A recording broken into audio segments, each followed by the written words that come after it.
नमस्कार दोस्तों।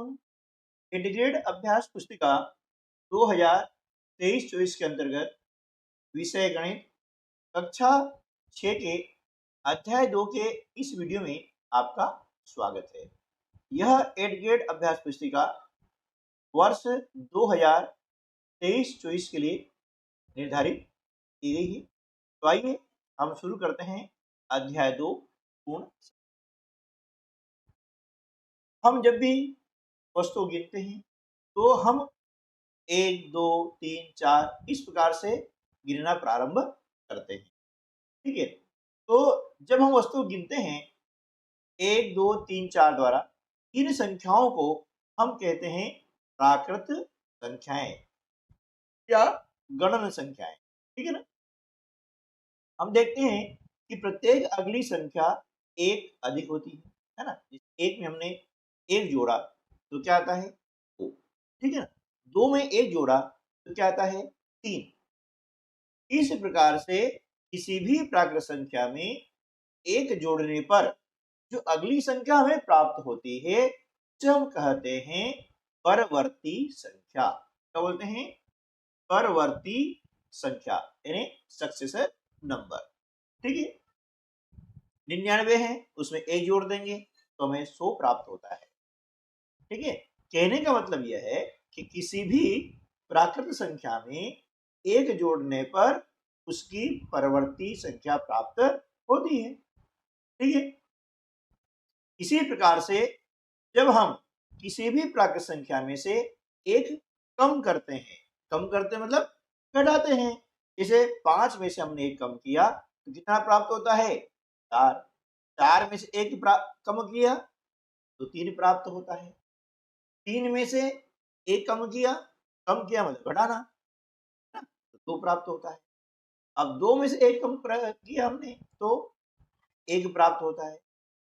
1 में से एक कम कर देते हैं तो हमें 0 प्राप्त होता है। तो जब हम प्राकृत संख्याओं के समूह में 0 को भी शामिल कर लेते हैं तो वे कहलाती हैं पूर्ण संख्याएं। जैसे 0, 1, 2, 3, 4, 5 इस प्रकार से अनंत तक। ठीक है। तो प्राकृत संख्याओं में 0 को शामिल करने पर पूर्ण संख्याओं का एक संग्रह बनता है। क्लियर है? ठीक है ना। तो सबसे छोटी प्राकृत संख्या क्या हो गई? सबसे छोटी प्राकृत संख्या होती है 1, है ना। और सबसे बड़ी प्राकृत संख्या संभव नहीं है, उसे हम परिभाषित नहीं कर सकते हैं। ठीक है ना। इसी प्रकार से सबसे छोटी पूर्ण संख्या क्या है? 0, 0। और सबसे बड़ी पूर्ण संख्या संभव नहीं है, यानी हम उसे परिभाषित नहीं कर सकते हैं। ठीक है।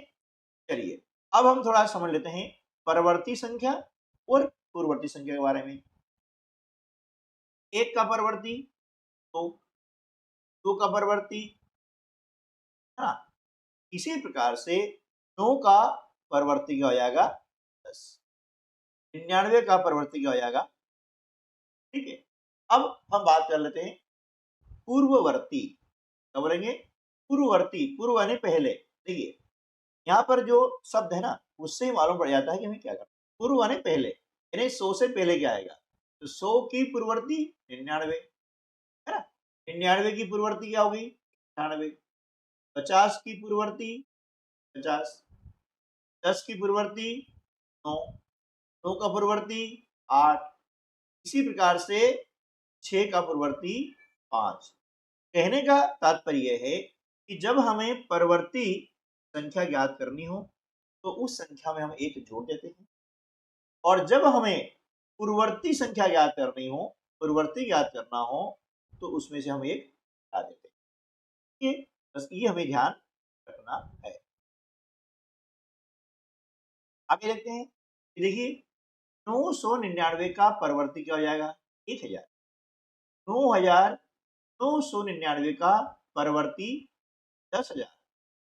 99,999 का परवर्ती 1,00,000। ठीक है। अब इसी प्रकार देखते हैं कि 5 का पूर्ववर्ती क्या हो गया 4। 4 का पूर्ववर्ती 3। 3 का पूर्ववर्ती 2। 2 का पूर्ववर्ती 1। 1 का पूर्ववर्ती 0। ठीक है। अब ये कहलाता है पूर्ण संख्याओं का संग्रह, यानी 1 2 3 4 5 6 से लगाकर अनंत तक। ठीक है ना। अब देखिए, एक का जो यहाँ पर पूर्ववर्ती है ना, यह प्राकृत संख्या नहीं है। क्या है? शून्य। शून्य प्राकृत संख्या नहीं होती है, शून्य क्या होती है? पूर्ण संख्या होती है ना। तो इससे संबंधित प्रश्न आता है तो आपको भ्रमित नहीं होना है। एक संख्या यदि पूछे कि प्राकृत संख्या एक का पूर्ववर्ती, तो नहीं होता है। अब देखिए, यहाँ पर एक उदाहरण दिया गया है। किसी गांव में महिलाओं की संख्या 1586, पुरुषों की संख्या 1609 और बच्चों की संख्या 803। गांव की कुल जनसंख्या कितनी है? अब कुल जनसंख्या में महिलाएं, पुरुष और बच्चे तीनों आते हैं, इसलिए इन तीनों संख्याओं को यहाँ पर जोड़ दिया है। तो जब कुल शब्द आता है, इसका मतलब हुआ कि हमें जोड़ना होता है। अगला प्रश्न है, एक फल विक्रेता ने रुपए 650 के आम खरीदे और उन्हें 799 में बेच दिया, तो फल विक्रेता को कितने रुपए का फायदा हुआ? फायदा यानी लाभ हुआ। देखिए, जिस कीमत में किसी वस्तु को हम खरीदते हैं उसे हम कहते हैं क्रय मूल्य, है ना। कितने में खरीदा? 650 में खरीदा और 799 में बेच दिया। अब देखिए, जो बेचने की कीमत ज्यादा होगी तो क्या होगा? लाभ होगा, यानी फायदा होगा। तो क्या करेंगे? 799 में से ना 650 को हम घटा देते हैं, है ना। इस प्रकार से ये यहाँ पर आया है कितना? 149 रुपए, यानी 149 रुपए से क्या हुआ? फायदा हुआ। फायदा यानी लाभ। जब बेचने की कीमत ज्यादा हो और खरीदने की कीमत कम हो तो हमेशा क्या होता है? फायदा होता है, लाभ होता है। ठीक है। अगला प्रश्न है, बिना एक पंक्ति में, पंक्ति मतलब लाइन, एक लाइन में 65 पौधे लगा, पौधे लगाती है। 125 पंक्तियों में कुल कितने पौधे लगेंगे? अब ध्यान रखिएगा कि यहाँ पर हमें दिया है एक पंक्ति में 65, इनको जोड़ना नहीं होगा, है ना? ऐसा नहीं है कुल शब्द आ गया है तो इसे जोड़ देंगे। ये भी ध्यान रखना है कि यहाँ पर क्या कहा गया है, एक पंक्ति में 65 पौधे लगाती है मीना, तो 125 पंक्तियों में कितने लगेंगे? ठीक है। तो एक से अनेक, है ना, एक पंक्ति में 65, तो 125 पंक्ति में ये पौधे लगेंगे। जब एक का मान दिया जाता है और एक से अनेक का मान हमें ज्ञात करना होता है, तो वहां पर हम करते हैं गुणा, यानी 125 में हम क्या करेंगे? 65 का गुणा कर देंगे। क्या करेंगे? 65 का गुणा कर देंगे, है ना। अब 65 का पढ़ा हमें याद नहीं है, कोई दिक्कत नहीं है। तो इकाई में कितना है? 5 है, हम 5 के गुणा कर देते हैं। गुणा करना आपको आता है, 5 का पढ़ा बोलेंगे 5 बार, कितना आता है? 25। 25 के 5 लिख देते हैं, हासिल का 2, 5 का पढ़ा बोलेंगे 2 बार, 10 आता है। 10 और 2 हासिल के हो गए कितने? 12 के 2 का 1, 5 एकम 5 और 1 ये। अब इकाई के नीचे हम क्या शून्य लगाते हैं, है ना। क्यों लगाते हैं? उसका कारण बताता हूं मैं। देखिए, ये 65 है ना, 65 है। अब इसका विस्तारित रूप क्या हो जाता है? 60 घन 5। क्यों? कि हमने पढ़ा है इसमें 5 इकाइयां हैं और 6 दहाइयां हैं। ठीक है ना। तो एक दहाई में कितना होता है? दहाई मतलब 10, 6 दहाई है मतलब 60 हो गया। तो हमने 5 का गुणा तो कर दिया है, अब हम क्या करेंगे? यहाँ 60 का गुणा करते हैं। तो 60 में एक शून्य है, इस शून्य में पहले लगा दी, बचा कितना? 6 गुणा करेंगे, है ना। 6 का पहाड़ा बोलते हैं 5 बार, 30 आता है। 30 की शून्य हासिल की 3, 6 दूनी 12 और 3 हासिल जोड़ देंगे, ताकि 5 का 1, एकम 6 और 7, ठीक है ना। अब इनको हम क्या करेंगे? जोड़ देते हैं। जब भी दो अंक गुणा करना हो ऐसा गुणा करेंगे, तो यहाँ पर 8125 पौधे हो जाएंगे। 8125 पौधे। अगला प्रश्न है 2405 और 1273 के योग में 1003 को योग का मतलब होता है जोड़। 2405 धन 1273 के योग में, पहले इनको योग करना है इसलिए हमने कोष्टक में कितना जोड़ना है 1003। इस प्रकार लिखेंगे, इनका योग करेंगे। योग का मतलब क्या होता है, योग का मतलब होता है जोड़। इन दोनों को हम पहले इस प्रकार से हम जोड़ लेते हैं। ठीक, इस प्रकार से तो जोड़ेंगे 5 और 3 8, इनमें 7 जोड़ेंगे कितना आएगा 7, 4 और 2 6 और 1 कितना आगे जोड़ेंगे 3600 धन 1000। अब इसमें क्या करेंगे 1003 को से जोड़ देते हैं। 8 और 3 11 का 1 1 7 और 1 8, 6 में 0 जोड़ते हैं 6 का 6 आ जाएगा। इनका योग कितना हो गया 4000। ठीक, अब यहाँ पर आपको दिए गए हैं बहुविकल्पी प्रश्न दिए हैं। प्रश्नों को पढ़ करके दिए गए विकल्पों में से सही उत्तर चुनकर और सामने जो घेरे दिए गए हैं घेरों को भी भरना है। तो पहला प्रश्न क्या है, निम्न में से कौन सा परिभाषित नहीं। अब देखिए यहाँ पर ए वाला है, इसमें 2 धन 0 है, थोड़ा सा क्लियर नहीं है, इसको आप क्लियर कर लीजिएगा। तो यहाँ पर हम देख रहे हैं 2 ऋण 0 में 2 गुणा 0 में 2 भागित बोले या बोले 1। देखिए इनमें से कौन सा परिभाषित नहीं, इसमें से जो डी ऑप्शन है ये परिभाषित नहीं। क्यों नहीं है, देखिए किसी भी संख्या में हम जब शून्य का भाग लगाते हैं तो वह परिभाषित नहीं। संख्या कोई सी भी हो, चाहे 2 हो चाहे वो कोई संख्या हो, है ना, क्योंकि शून्य से भाग लगाना परिभाषित नहीं है। हम कितनी भी बार भाग लगाएंगे भाग की प्रक्रिया समाप्त नहीं होगी। इसलिए विकल्प डी जो है हमारा सही उत्तर होगा। और इस प्रकार से हम विकल्प डी के गोले को। प्रश्न 2, 999 की पूर्ववर्ती तथा परवर्ती संख्याओं का गुणनफल होता है। अब देखिए 999 है पूर्ववर्ती, पूर्व ने एक कम, तो 999 में से हम एक कम करते हैं, आता है 900। ठीक है, ये इसकी हो गई पूर्ववर्ती।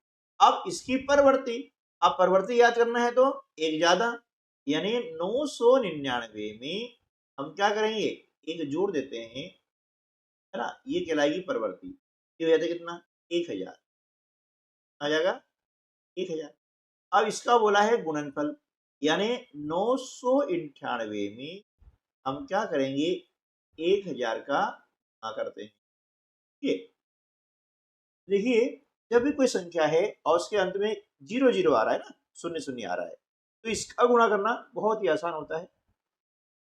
इसमें 3 शून्य है ना, आप इन 3 शून्य को आप लगा दीजिए। ठीक है, आप कितने बचा एक का गुणा करते हैं किसी भी संख्या में तो गुणनफल वही संख्या आती है, यानी 998 में एक का गुणा करेंगे ना तो 900। इस प्रकार से हमारा यहाँ पर 9,98,000 आ गया गुणनफल। अब 9,98,000 कहाँ पर है, ऑप्शन में है, ये ऑप्शन बी जो है हमारा उत्तर हो जाएगा। और यहाँ पर हम ले लेंगे 9,98,000, ठीक है ना। और ये बी वाले गोले को हम फिलअप कर देते हैं, इसको इस प्रकार कर देते हैं। प्रश्न 3, निम्न में से कौन सा कथन सत्य नहीं है, ध्यान रखिएगा कौन सा सत्य नहीं है, मतलब असत्य। संख्या 1 का कोई पूर्ववर्ती नहीं होता। ठीक है, पूर्ण संख्या 13 संख्याओं 12 और 14 के बीच में स्थित। ठीक है, 600 संख्या 599 का परवर्ती है। परवर्ती मतलब बाद वाली संख्या है। शून्य सबसे छोटी पूर्ण संख्या। अब देखिए यह क्या पूछा है, सत्य नहीं। देखिए पूर्ण संख्या 13 संख्याओं 12 और 13 के बीच में स्थित है ये तो सही है ना। 600 संख्या 599 का परवर्ती है क्योंकि देखिए 599 में हम एक जोड़ते हैं, परवर्ती याद करना ना, एक जोड़ेंगे तो क्या जाएगा, आ जाएगा, यानी ये भी सही है। शून्य सबसे छोटी पूर्ण संख्या है, ये भी सही है। तो कौन सा कथन गलत है, ए वाला है ना, कि संख्या एक का कोई पूर्ववर्ती नहीं होता है। एक का कोई पूर्ववर्ती नहीं होता है, ये क्या है, सत्य नहीं है, इसलिए यह हमारा उत्तर हो जाएगा ये। संख्या एक का कोई पूर्ववर्ती होता है, तो अभी मैंने पहले भी आपको बताया था। ध्यान रखिएगा कि संख्या एक का कोई पूर्ववर्ती नहीं होता है, ये सत्य नहीं है ना। क्या है, पूर्ववर्ती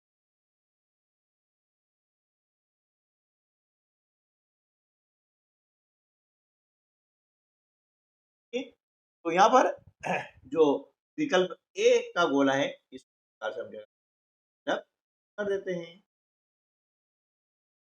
प्रश्न 4, 1,00,000 की पूर्ववर्ती संख्या है। 1,00,000 की पूर्ववर्ती, अब पूर्ववर्ती मतलब क्या होता है, पहले वाली संख्या यानी इससे कम। 1,00,000 से एक कम, इन्हें क्या करेंगे, 1,00,000 में से घटाते हैं। देखिए इस प्रकार संख्या इकाई, ढाई, सैकड़ा, हजार, 10,000, 1,00,000 हो गया। अब 1,00,000 में से हम एक कम करते हैं, शून्य में से एक नहीं घटेगा, तो यहाँ से उधार लेते हैं, है ना। ये कितना आता है, 10। 10 में से एक घटाते हैं तो अब यहाँ से उधार दिया था, 10 में से एक कम हो जाएगा तो 9 बचेगा, अभी 9 बचेगा, अभी 9 बचेगा, ओ कितना हो जाएगा, 99,999। कहाँ पर है, देखिए 99,999 विकल्प बी में है। ये विकल्प बी जो हमारा है सही उत्तर होगा। कितना हो जाएगा, 99,900, ये 1,00,000 की पूर्ववर्ती संख्या होगी। और ऑप्शन बी का गोला है, इसको इस प्रकार से फिलअप करते हैं। प्रश्न 5, सबसे छोटी पूर्ण संख्या और उसकी पूर्ववर्ती संख्या का गुणनफल सदैव होता है। अब देखिए सबसे छोटी जो पूर्ण संख्या है तो क्या है, और उसकी पूर्ववर्ती संख्या का गुणनफल कैसा होगा। ध्यान दीजिएगा, संख्या कोई सी भी हो, यदि उस संख्या में हम शून्य का गुणा करते हैं तो गुणनफल हमेशा शून्य ही आता है। इसलिए विकल्प बी जो है हमारा सही उत्तर होगा। मैंने लिखा विकल्प बी 0, और विकल्प बी वाले गोले को हम इस प्रकार से। प्रश्न 6, संख्याएं 1, 2, 3, 4, 5 से लगाकर अनंत तक गणन यानी गिनती गिनने वाली संख्याओं को क्या, देखिए जो गणन संख्या होती है, गिनती गिनने वाली संख्या होती है, उन्हें हम कहते हैं प्राकृत संख्या। क्या बोलेंगे, प्राकृत संख्याएं यानी नेचुरल नंबर्स, है ना, बोलेंगे हम प्राकृत।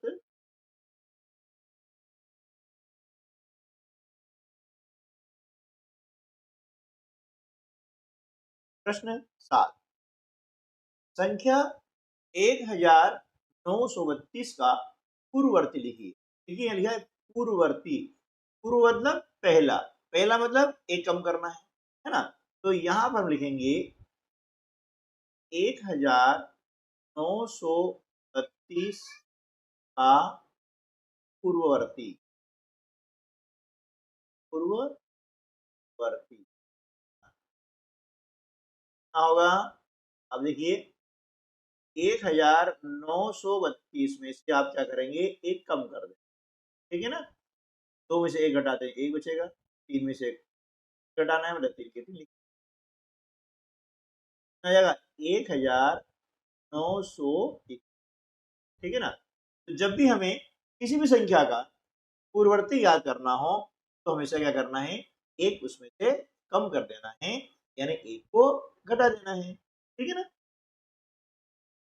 अगला प्रश्न है संख्या 1,01,109, है ना। सीरीज पढ़ते हैं, इकाई, दहाई, सैकड़ा, कामा लगा लीजिएगा, हजार, 10,000 और ये लाख। ठीक क्या होगा संख्याओं पढ़ने में, ये 1,01,109 का परवर्ती लिखिए। परवर्ती क्या रखेगा, परवर्ती, पर यानी बाद वाला। तो जब परवर्ती संख्या ज्ञात करनी हो तो हम क्या करते हैं, एक छोड़ते हैं। तो यहां पर हम लिख लेते हैं 1,01,109 का परवर्ती, पर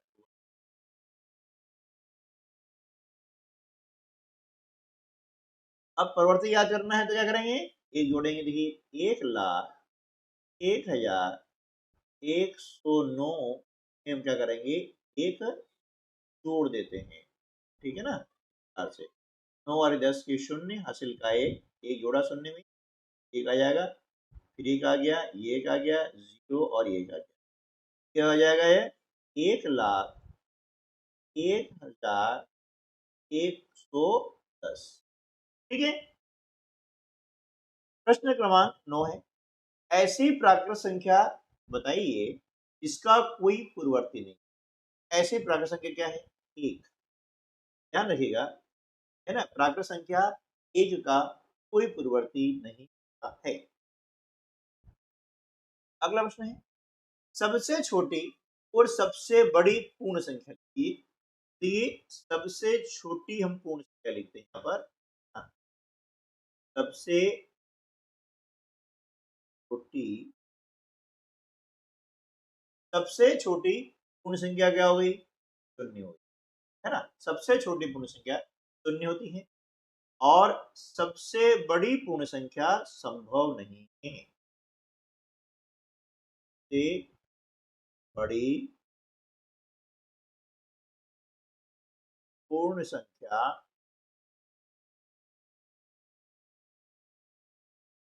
संभव नहीं है, या ये कह सकते हैं परिभाषित नहीं।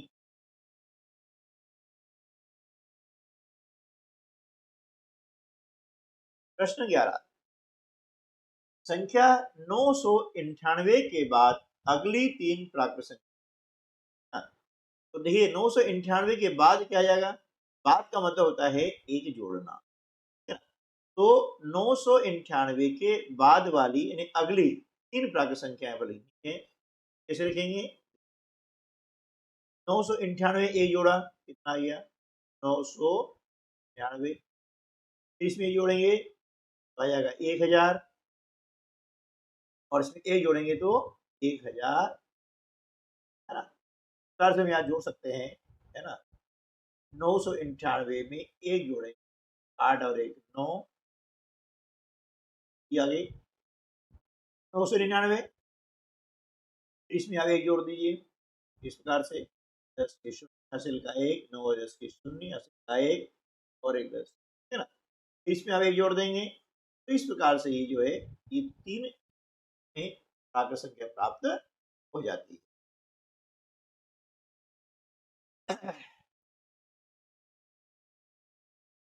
प्रश्न 12, संख्या रेखा का प्रयोग कर 2-5 का मान ज्ञात, है ना। देखिए यहाँ पर इस प्रकार से जो है एक संख्या रेखा बना, इस संख्या रेखा पर हमने यहाँ पर देखिए से हम करते हैं ऋण 2, बाई तरफ ऋणात्मक क्या होती है, और दाई तरफ जाते हैं तो धनात्मक 1, 2 4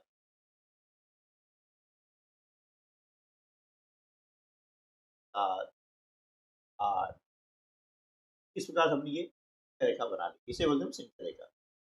अब क्या बोला है कि 2 धन 5 का मान हमें ज्ञात करना है। 2 धन 5 का, इसमें देखते हैं कि 2 कहां पर है। ये देखिए, ये 2 यहाँ पर है।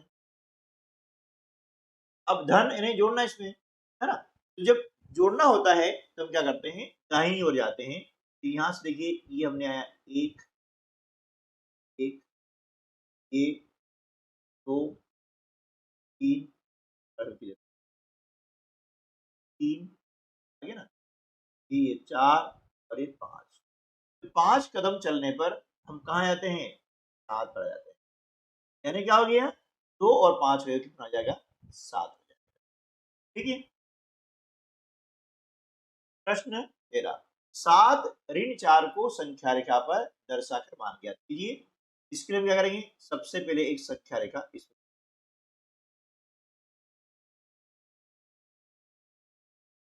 अब यहां पर शून्य के दाहिनी ओर संख्या आती है धनात्मक, 1 2 3 4 5 6 7, और शून्य के बाईं ओर चलते हैं, की संख्या आती है ऋणात्मक, ऋण 1 ऋण 2 3 और ये, और यहाँ भी। अब देखिए हमें याद करना है 7 ऋण 4, है ना। 7 कहां पर है, ये देखिए 7 है ना। अब ऋण 4 इन्हें घटाना है, तो घटाव के लिए क्या करेंगे कि यहां से हम चलते हैं बाईं ओर, घटाना है 4, तो यहां से हम 4 कदम चलते हैं, 1 2 3 और ये 4। यहाँ पर कितना गया, 7 ऋण 4 बराबर। ठीक है। अब 6 गुणा 3 का मान संख्या रेखा की सहायता से, ठीक है। इसके लिए हम क्या करते हैं, सबसे पहले यहाँ पर एक संख्या रेखा, इसके बाएं ओर चलते हैं तो 1 2 3, और इसी प्रकार से ये क्रम हुआ। हम जीरो के हम चलते कहाँ पर, दाहिनी ओर चलते हैं, तो इधर संख्या होती है धनात्मक, और शून्य के बाईं ओर चलते हैं, इधर संख्या होती है, आपको ध्यान, यहाँ पर 1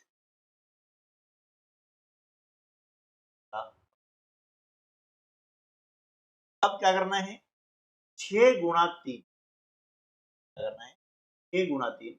इसका मतलब क्या हुआ कि 3 3 के 6 समूह, या 6 6 के 3 समूह। तो स्टार्ट कहाँ से करते हैं, 1 से करते हैं, है ना। तो 6 6 के 3 समूह या 3 3 के 6, दोनों प्रकार से हम हल कर सकते हैं। 6 गुणा 3, इसका मतलब ये हुआ है कि हम 6 6 के 3 समूह, देखिए यहाँ से 1 2 3 4 5 और 6, यहाँ से यहाँ क्या हो गया, ये आपका एक समूह। यहाँ गिनेंगे 1 2 3 4 5, एक समूह आपका, ठीक है ना। फिर गिनेंगे 1 2 4 5 और एक समूह, ठीक है ना। यानी 6 6 के समूह हो गए 3, तो हम कहाँ पहुंच गए, 18 पहुंच गए। ये हमारा हो जाएगा। प्रश्न क्रमांक 35 और 50 के बीच की पूर्ण संख्या, 35 और 50 के बीच, देखिए अब इसके बीच में है, यानी 35 और 50 दोनों को छोड़नी। इसका मतलब क्या हो जाएगा कि 36 हम जो है 30 30 38 40 40 40 40 40, 42, 40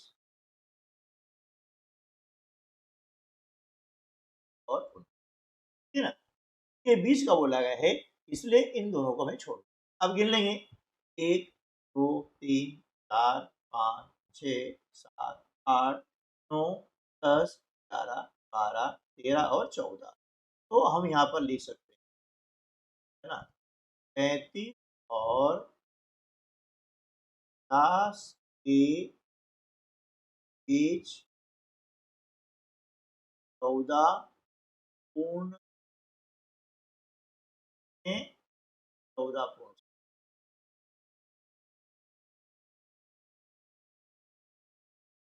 तो इस प्रकार से हमने अध्याय 2 के प्रश्नों को हल करने सीखा। उम्मीद है आपको वीडियो अच्छा लगा होगा। वीडियो अच्छा लगा है तो लाइक करना ना भूलिएगा और अपने अन्य दोस्तों को भी शेयर कर दीजिएगा। हमें सीखना है पढ़ना। तो आज की वीडियो में बस इतना ही, मिलते हैं अगले वीडियो में, तब तक के लिए नमस्कार, जय हिंद।